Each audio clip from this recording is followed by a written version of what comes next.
Tinotaura Jesu akamavhura. Hakuna kuti haleluya. Hakuna kuti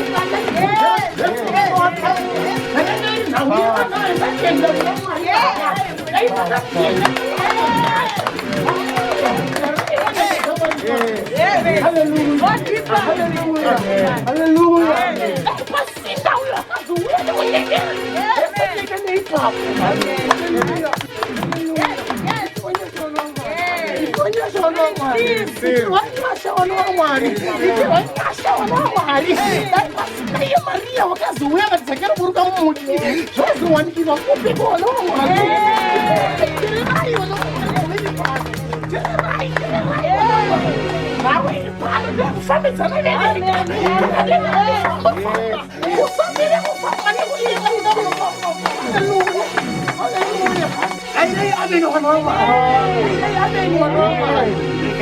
COVID changu anotamburekai ndikudzai chokwadi zvakafanira kutsenga kumanhasi kuti COVID ine simba pamusoro peupenyu hwake aiwa kuyema kane COVID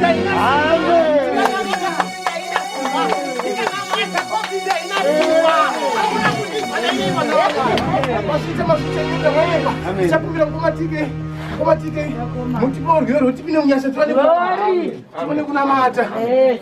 Amen, amen, amen, amen. Aiwa over my sanitized body. Ndauya pano ndakamirira present worship. Chokwadi. Boko kuna Jesu. Boko kuna Jesu. Boko kuna Jesu.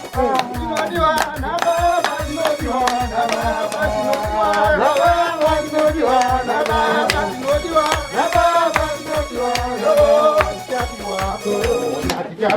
Corona tiapiwa COVID kona idzoka kuchechi kani mfundisi iwe corona ziriwa ndiuya kusa